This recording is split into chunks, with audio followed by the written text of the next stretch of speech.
2, 1. And right now, I'd love to welcome my buddy Deniz all the way from Germany to the program, Muscle Sport TV. Well, basically, it's a Muscle Sport TV / World of Bodybuilding corroboration we got going on with our program, right, Deniz? Exactly, guys. So I think you probably saw our first episode we did a couple weeks ago, I think. Mm-hmm. If you didn't, you can check it out. This time you will, cut it a little shorter for people to get it more, catch it more, and we will try to introduce some current topics. So I hope that you will enjoy it and we will have some interaction and some great feedback on both our channels, right? Yep. Okay, so guys, today we have some current and interesting topics. I think first one is the FIBO 2018 and Expos in general. I think, Joe, you've been to many Expos, I think, in your career. And second, will Lee Priest make a comeback? And if he would do it, would he be that successful, as of getting the 212 Mr. Olympia, like a lot of people are speculating? So, okay, cool. Juicy topics, of course. We're gonna jump right into it. So, exactly. Well, you're a perfect example to give us an opinion on the FIBO. Because obviously you were just there a couple of days ago. We're recording this on Monday. You were there over the weekend that just passed. I've never been to FIBO. I've been to a lot of expos stateside, mostly the Arnold and the Olympia. I personally enjoy the expo more than I enjoy any of the competition parts of these weekends. I think the expos are great for people to get to meet a lot of these athletes that they follow online or in the magazines. And it's really expanded over the years as far as you get like a lot of sports people there. Like a lot of times UFC has a booth at these expos. WWE Wrestling had a whole big thing 2 years ago at the Arnold with a ring set up, and they were doing all these NXT, which is their like kind of their minor league, their feeder system. They had all bouts all weekend long with bleachers set up, so people got to sit and watch pro wrestling going on at the Arnold Expo.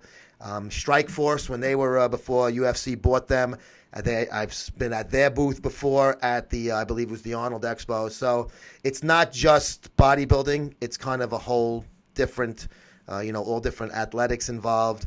The one complaint I do have is that they don't give away as much free shit as they used to. I don't know. My next segue is to how is FIBO along those lines? Because the Arnold was really not good at all doing that this past year.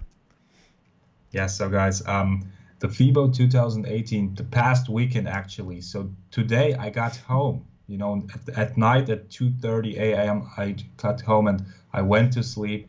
And it was the first time for me to be at the FIBO 2018 and meet all those guys I'm reporting all the time. Okay, So I was there Saturday and it was completely packed. And to be honest, like you said too, my friend already said that too.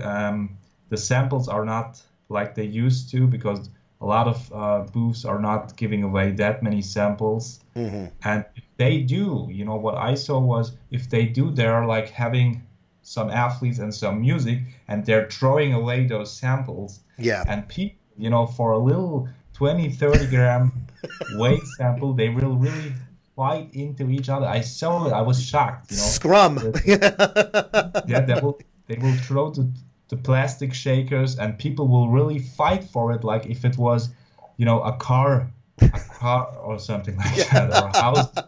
Yeah, exactly. I was like, man, I paid so much money for the trip. If I get 1 or 2 weight samples, it's not worth it. But I still got some, but it was not like it used to be, like you said also. Yeah. And it was great to meet all those guys.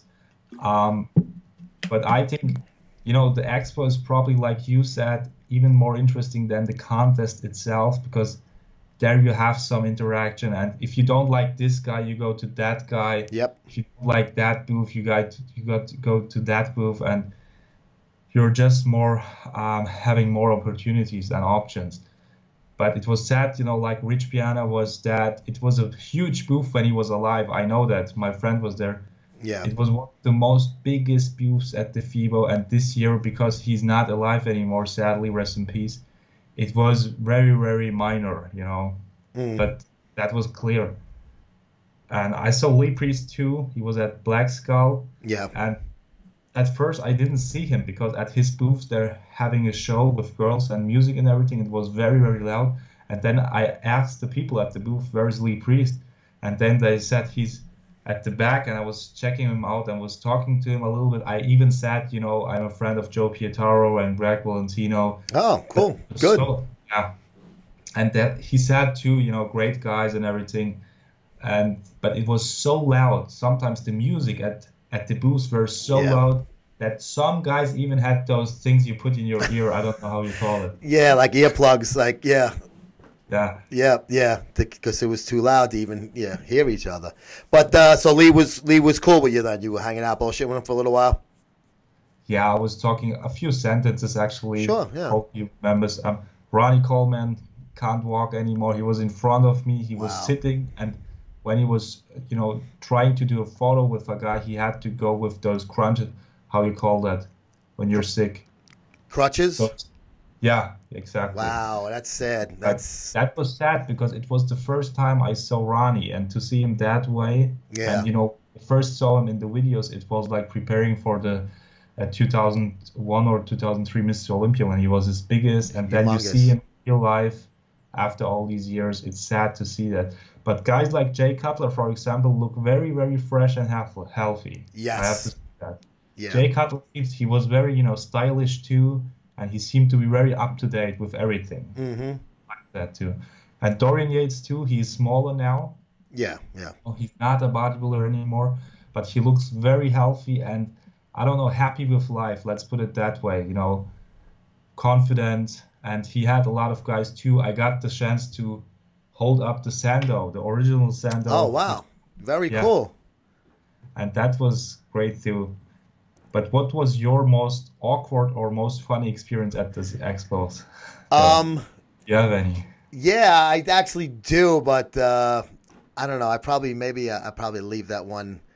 I mean, people that were with me saw it, but I guess it's water under the bridge now. I guess I'll tell you off air, but I don't want to get into that one. But I guess just kind of awkward sometimes is where you're trying to get an interview and you finally get an interview and then you get there and then you just like you don't have the right questions that you really should be asking this guy. You're kind of just forcing a few out just because you waited so long to get to this guy, and by that time you drew a blank. I mean, when you're doing interviews all day, that happens, you know, and it just sometimes you're not up on maybe some of the later things of this guy, and you really didn't ask him the right question to ask him. But that happens. It's part of the job. I'm sure, you know, if you haven't seen it as a journalist, you will down the road continue with this path that you're on now, and you're going to go up to a guy that you're like, oh, shit, I don't know what the fuck to ask this guy or lady, you know, depending on whoever it is. And probably something like that where I just kind of had to fake an interview and just ask like a general, you know, boring question just to get it to look like I know what I was doing. You know? Yeah, to be honest, Joe, when I interviewed Greg Valentino 2 times, I wrote down some questions, a set of questions, but then the interview went so smooth and we had a great flow that actually I didn't have any questions left, but we still talked. So I was trying to talk like it was all planned, but in my head I didn't have any question left, so I had to just mix something. Ad-lib. Yeah. And it was sometimes, and you still have to be confident doing this because otherwise you would be screwed too, you know? Yeah. I saw your videos with Greg. You did fine, man. You did. They were good. They were good, interesting, funny interviews, you know? Yeah, because sometimes I'm afraid that I'll ask a questions and the answer is only one sentence, you know? And then the interview is done after 5 minutes. But I never had it that way. Yeah. That was... Yeah. But this time at FIBO, I didn't do any interviews. I was just wanted to check it out and see all the guys, talk with them a little bit. I saw Kevin Levrone too. He looked great. Yeah. And it was a good experience, but I think it was too packed. It was like you couldn't move straight forward because there was so much people, man. Yeah, that's how it gets. The Arnold on the Saturday is like that. Friday is not that bad. Sunday, I usually I'm gone by Sunday morning. I don't even go to the expo. But most of the expos, the Saturday is the big day. So how was Sunday at FIBO then? I wasn't there Sunday too. Oh, you want just the first day? No, it was like Saturday, Friday, and I went to Cologne on Friday. And the biggest day, so to say, where everybody was there of the athletes and everything was Saturday, and I was there Saturday for like 8 hours, so the whole day from beginning to end. And the only thing, you know, like you said, I went to Dexter Jackson and I wanted to ask him how his bicep injury is going, you know, because he wasn't wearing his shirt, he was wearing a long sleeve too. But the moment, you know, you wait in line all the time, and then the moment you take the picture with him, I forgot the question. You know? Like you said, I forget what to ask him. You know? I just took an autograph of him and, you know, went away. But it is like you say, you know, you can plan a lot of things, but sometimes you will just be nervous enough to forget some things, or I don't know. Yeah. You know. But you had a good time though, right? There was a lot of hot women. It was a lot of good butts to look at, and you got to meet a lot of the bodybuilders and see a lot of these different people. So that's cool. I'm glad that you got a chance to go there. I'd love to get to a expo one day in Europe, either FIBO or Body Power. I don't know in the immediate future, but it's not in the plans now, but maybe down the road someday. You never know. Yeah, the only thing was Phil Heath wasn't there because Phil Heath doesn't have a supplement sponsor. Nope, he doesn't. You know, I was at Ultimate Nutrition. I already knew it, but it was still surprising that the biggest name, you know, isn't there, and all the others are there. He's boring as hell. He doesn't do anything. Really? He's not. I mean, he's not terrible. He's not a quiet guy. Like he'll with the fans and he'll take pictures and stuff, but he's not an exciting guy. He's definitely not. You know, neither is Jay Cutler. I love Jay Cutler. He's great to me. He always gives me nice interviews. But he's not a very charismatic, boisterous type of personality. That's just his personality. And Heath is a little more than that, but he's not like a great draw on the line. I mean, there's not many people I would wait in line hours for. Like C.T. Fletcher is very jovial and stuff like that. You know, Piana, his whole crew is good like that. But to wait a long time in line and the guy just like takes a picture with you and you walk away, I don't know. I can't do that. Yeah. And one thing too, you know, I get some messages under my videos, and some people, especially the young guys, they see those bodybuilders as gods, you know, because they don't have any connection to them in everyday life. But at the end, they're still normal human beings, you know. Yes. So yeah, it's not, you know, they go to the toilet. I don't know. They do every day's life, so they're normal guys too. And they're a lot shorter in person, right? Yeah, they're a lot shorter. I already knew that because I saw some of them, you know, prior to that. Yeah. But I don't know. It's just, I don't know. They are freaks, but they are still normal guys at the same time. But I don't know, Joe. Be honest. If you had the genetics and the structure, you know, would you go for a professional body, you know, for a pro bodybuilder, for the look, you know, to be a pro bodybuilder? I mean, I guess if you had a chance to look that big, as long as you don't kill yourself doing it, I mean, I guess anybody would be a liar if they said they wouldn't want to look. I mean, who wouldn't want to walk down the street looking that big one day? Of course. I mean, we're guys, you know, you want to look jacked. I mean, you know, but I wouldn't want to kill myself taking GH and insulin and all of that, you know, on top of everything else, just to look like that for a year or two and then fizzle out, you know, so. Yeah, but my point is, you know, I saw Michael Lockett, for example, when he went to the toilet, okay? I already wrote that under your live streams, and his legs, he was very big, you know, he was in the tank top, he looked amazing. I didn't expect it, you know, him to look like that. And his legs, you know, when you're walking, normal people have like legs that are not sticking together, but those guys having so big, you know, damn big legs that they're this. And he couldn't walk straight forward. He was always like, you know what I mean? He was like this. And that was, I don't know, I think in everyday life, it's not easy to be that big because No. you can't do anything else but training, sleeping, and eating, you know. Yeah. Can't go, you know, if you walk 20 meters, you're like out of breath, your back is fully pumped, and you sweat like hell. You know, I went to Dennis Wolf, and every hour, I don't know, every 30 minutes, he changed his shirt because he was sweating. Wow, really? And yeah, and you know what I mean? It's like a Lamborghini. It looks amazing. Everybody would want to drive that, but in everyday's life, it's, you know, nothing, it's not feasible. Yeah. Yeah, nothing comfortable, or how you say it, you know. Yeah. It takes a lot of gas. It is not easy to sit in there because it's hard and everything. And if you're a tall guy, it's not great Yeah. too. And I don't know. Because during the FIBO, during those 4 days, they are the greatest stars, the greatest heroes. Mm-hmm. But the other 360 days, I think that they're not having that great of a life, you know, not that jet set life and everything. Yeah, I guess there is a lot of you know, minuses that go with the certain pluses that comes with that. So I mean, I guess just it would be interesting to see how walk in their shoes for a day, for a 24-hour period, but maybe not forever, you know, because if they have to stop working out, a lot of times those guys either get really skinny or they get really fat. It's really no in between, and that would suck after being in such, you know, muscular, you know, physique for all those years, and then you're too old to do that and you can't pull it off anymore.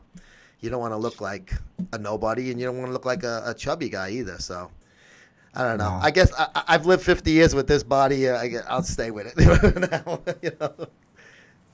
Yeah, like you said, I think there are only a couple of guys like Dorian Yates who can be comfortable, you know, to be small again. Yeah. And all these other guys are maybe stuck in their head, and they try to be as big as possible, you know, as long as possible. Like Ronnie, and King Kamali is still huge. Kevin Leroney, obviously. Marcus Ruhl is still huge. Yeah. But you said Jay Cutler. Now, Jay Cutler is healthy. Like you said, I said the same thing every time I see him. You look healthy, and that's very unique for a guy that stopped bodybuilding as a Mr. Olympia practically. I mean, his last contest, obviously, he didn't. But he still looks good though. He's still big. He still trains. I'm sure he's on testosterone at least, but he's not killing himself with all sorts of chemicals and crazy amounts of weight like Ronnie was using. Yeah, I think he's one of the few guys that does the in between, you know, not small, not huge, but big and healthy, you know. Yeah. And he's always very, very lean, and he has full hair, and I don't know, he is like a great representative, you know. Yes. He's a guy that you say, okay, it seems to be healthy and it seems to be great, you know, living that lifestyle. And when you're in your 40s and late 40s, you're still good. Yeah. But it's not always that way. No, it's definitely could go in you know, down in a bad way really quickly for some of these guys. Yeah, exactly. So, like I said, I saw Lee Priest too. Mm-hmm. We already discussed it prior to that video. I saw a video with Flex Lewis, and I don't know if they were joking, but it seemed to be kind of serious. They kind of, you know, said that Lee Priest is coming after Flex Lewis and doing the 202, not 202, 212 pound class and compete there. What do you think about that? Do you think that's a hoax? You know, do you think that's a joke, or do you think that that's, you know, real? Or I mean, real? I would have to say I don't think it's ever going to happen for a few reasons. First of all, Lee's issues with the IFBB, and I commend him totally, and that's one of the reasons why I love him being a columnist for our magazine is he has the balls to say what's on his mind, and if he thinks they did something wrong, he doesn't shy away from saying it, and they don't like that, obviously. So he's not technically a valid IFBB pro right now. Listen, he earned that status for life as far as I'm concerned, but he does not have a renewed pro card per se. So he would have to put back in to get a renewed pro card. Would they forgive and forget him? Probably not, but let's just say they did. Let's just say he had a chance to come back and go against a Flex Lewis in the 212 category. We were discussing right before we recorded, he's going to be 45 very shortly. He's 44 as we record this. He's undergone neck surgery, which he needs a second one, because that was a few of the columns he wrote to me about in the magazine about the neck surgery. So he needs a second surgery. He can't train the way he used to because of that neck surgery. He was supposed to go to Brazil to get it, because I think they have some kind of procedure that they're not doing in Australia, which he was available and able to get in Brazil, and had it kind of set up. But then he had that tooth infection where he almost died from it. He had that abscess and all of that, and he was in ICU for 9 days. So obviously everything got put off until he was healthy, and he's 100% back from that now for quite a while. But he still said, the last time I spoke to him, is that he still needs that second neck surgery. He still gets numbness. He can't feel like I think it's his right side. He can't really train very strong on his right arm. So obviously to get into shape to be on the stage, he would have to be healthy enough to start a prep to see if he's even able to do so. So I don't think that he would be able to do so, and it's because not that his body worked against him, it's that, he's 45. He's taken a long time off. He was off, I don't know how many years, and then in 2015 he won the NABBA Mr. Universe in Australia. And he looked probably his most ripped he's ever looked in that show. He didn't have the same size, but he was shredded to the bone, and he really, he looked good. And Lee has a great structure. Even now, if you see him, he still looks jacked. He's humongous now. I mean, you saw him in person. I mean, you know exactly. And I saw him, a month or so ago at the Arnold, and he looks fantastic for a guy that says he can't work out to his full potential because of the injuries and everything. So I don't think he's going to come back for those reasons. But you never know. Would he ever come back in IFBB Elite Pro? Like as a one-shot thing. I mean, I think Lee Priest is more of a guest poser now at this point, because he won't have to really prep for it. He has to just make sure he looks good and in shape and all of that, and he wouldn't tax his body as much. But picture if Raphael, and the way knows Wayne D'Amelia for years from Night of Champions, and was in the PDI and won the shows there, the few that they had before that they had to shut down when Wayne got ill. So there is a history and a relationship there. So I think it would be quite interesting if those guys made an offer to Lee to come back and to compete with the Elite Pro. What do you think about that? I think that definitely could be an opportunity, because back then when you did the IFBB type of thing, who wanted to do a new league, like you said? Wayne D'Amelia, right? Yeah, they actually had it, the PDI. Yeah. Yeah, then he did that, and then 2006. His career.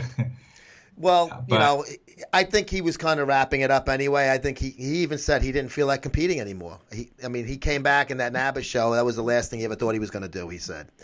He figured his competition days were over, and, so he didn't renew his card. That's basically why they didn't, why he was suspended for life. He didn't renew his card, and then he was talking on VPX radio with John Romano, and he was bashing at the Federation a little. So they said, you know what, you're done with us, kind of thing. Yeah. Like, I saw him last weekend. Like you said, he looks great. Yeah. I really expected him to look a little worse because of all of his injuries and everything. He had just the last months and everything, but he looked pretty good, pretty healthy. Yeah. He didn't have a tank top. Like, he had a little long thing. I just saw his size and his forearms, but I just can't guess a little bit. Yeah. But I think the IFBB would be open, because when you look to the past, they accepted Kevin Levrone to do a comeback, and it boosted the Mr. Olympia incredibly, because Kevin has a huge fan following, and a lot of people bought tickets for that and went to the show and followed the contest only because of that. Yes, yeah. And then the next year, Flex Wheeler came, and he said he will do classic physique. Again, the same thing, huge, masses followed that. And I think if Lee Priest would do it, the IFBB would be open for it, and a lot of people would follow it. However, I don't think, not because I think that he's not working hard, just because of age and everything his body went under. I don't think that he will be, or he could be, the 212 Mr. Olympia. Do you think he could beat a Flex Lewis in his prime? Well, you know what? I'm going to say no, but if there was a comparison of the type of physique Flex Lewis has, Lee Priest is very similar. where the size is amazing, but so is the waist to lat ratio. I mean, the X factor is, I mean, that when I look at Flex Lewis, I think of Lee Priest because of the type of physique that they both possess. I think Flex Lewis has the best physique in pro bodybuilding right now. I think if they went back and did like they did in Pumping Iron, where they'd have which was the short class and tall class back then, have the 212 go up against the open, I think Flex blows Heath out of the water and would be the overall Mr. Olympia. That's just my personal opinion on what I see. So I don't think, and so that's not saying that Lee can't hang with Flex. It's that Flex is just so good now. But if there's, that would be a very interesting comparison. Like if you put a Lee Priest up from whatever, I don't know, early 2000s, let's say, like when he finished top 6 in the O, and you put him up and put those pictures side by side with Flex, those would be some really tight races there. So it's very hard for Lee now, if he did come back at this age. So if it would be almost like a photo finish there, where you maybe by a nose, one of them would edge the other one out, it will be a really hard stretch to say that a Lee Priest in 2018 could beat a Flex Lewis in 2018. So I'll say no, but I would love to see it happen. Love it. Yeah, same thing goes for me. You know, the thing with the comebacks is that the sad thing is that nobody can, go back into time. So when Kevin did the comeback, it wasn't the 1992 or 1996 Kevin Levrone. It was the 2016 and 2018 Kevin Levrone, And that's not because it's just age, time changes. And with Lee Priest too, imagine Lee Priest in his prime with today's supplements too, I'm sure today they take more than they took in the 90s. Oh, forget it. And Lee was never a guy that used a lot of steroids. He's been very, and people would say, oh, you use much more. He would like laugh at people and they would say that. He is so genetically gifted that he used bare minimum amounts and was able to, succeed from doing that. So that's why he's still healthy now, because he didn't go crazy and all this toxic stuff in his system from, 20-something years ago. Yeah, that, and imagine if he wouldn't have that, genetics, he would be small, after all those injuries, but he's still big. It's like almost it can't affect him. He's in the hospital for weeks. I don't know, can't eat properly, but he still looks huge. Yeah. And when he doesn't train for a long time, he still looks huge. And it seemed like his body, was kind of built for that, his structure and his genetics. His mom was a great bodybuilder too. Comes in his family history. His grandfather. He started very, very young and trained amazingly hard. You see him on stage when he was like, I think it was 14. He has that picture he's showing. Obviously, he's natural then, but he's six-pack, full detail, every muscle in his body you could see. It's impressive. At 14, I look like a kid, I didn't look like that. Yeah, I think Lee Priest really was one of the most hardworking guys, too, in the industry, Speaking of preparing for the show, weight training, he was one of the guys in the off-season. He would, go kind of fat, too, but not that extreme like people would think of, I think, but great guy. So he gave his body a rest in the off season. He didn't go crazy. He enjoyed food. He was able to get it down, the weight he needed to get down once he started his prep. And they did a lot of shows back then. They didn't just do 1 or 2 shows a year. They did those, like Wayne DeMille used to do those Grand Prix all across Europe right after the Olympia. So these guys, a lot of them who participated in one, they just did they ran the gamut of those shows. They were in shape the whole time. Yeah, it's sad because today, if you want to see Phil Heath competing, you have to go to Las Vegas, to the Mr. Olympia contest. Imagine if you live in, I don't know where, the complete opposite on Earth. You have to go by plane 24 hours to see him. Back then, maybe if you live like in Europe like me, I could just go to Munich and see him 1 week after the O or 2 weeks after the O, still in great shape, and all these guys. But I don't know, it changed dramatically, like you said. Well, even before that, the O used to be all over the world too. It was in Finland, Italy. I mean, it was all over the place. It wasn't just in. It was at the Garden in New York. I mean, it was in America and else, and obviously Australia, the famous 1980 or the infamous 1980 Olympia with Arnold getting it back after coming back from retirement. So the Olympia used to be a global, literally a global event where it was held. And now it's just in Las. I mean, selfishly, it works better for me as a journalist to go to Las Vegas. I wouldn't be flying to Helsinki, Finland, to see the Olympia. I just wouldn't be able to afford to do that. But I think it was better, at least for the global fans, to see it all over the place like that when they did that back then. Yeah, especially if you check, for example, all those Olympic Games and I don't know, soccer championships, they're always in different countries and states, Sure. That's normal for that. But the Mr. Olympia is always in Las Vegas for I don't know how many years. I think that's, you have to go there, to see the contest. You're like, don't have any options. So a lot of people don't go there. No. And it's always the same people probably going there. Pretty much, yeah. But what else, maybe we will see some changement, but I think that it will probably stay in Las Vegas. Well, now that you got the split with Raphael, it's never going to be overseas again. It's stayed. It's if anything, it'll go to Pittsburgh maybe where Mannion lives if it doesn't stay in Vegas. But it ain't going back to Europe though. That's that's just the scope of the way that everything is nowadays and the federations. Okay, guys. So I hope you liked that talk. This of course time they did. yeah, I think people will like this one. Yes. If you watch this video, please go and subscribe Joe's channel, Muscle Sport TV. Go and subscribe my channel and write your feedback down into the comments too on YouTube, because we too read them and we always, try to answer too. Yeah. I see comments all the time on YouTube and I try to comment too, because then we have interaction and we have that's great fan base, than just doing the videos and not going into the comments and not interacting. Yeah. So good or bad. If you don't like it, tell us why. Yeah. Don't just give it a thumbs down. If you got a thumbs down, there's a reason why you don't like it. I don't care what it is. You're entitled to dislike it. Just say why, and then maybe there's something that we can do on the next show that'll make you turn your opinion, turn that thumbs up. Then. Yeah, and even topics for the next times you can write it down too, because maybe you have something in your mind and nobody talks about it in the industry, but we would be pretty much open to talk about it right now, because we don't have any anything that is prohibited or something like that for us. Interesting perspective, because you're in Europe and I'm in America, so we can cover large territories. There may be people in Europe that watch your channel that may have a question about something here, and vice versa. Maybe somebody here has a question about maybe something about the FIBO that they're not familiar with.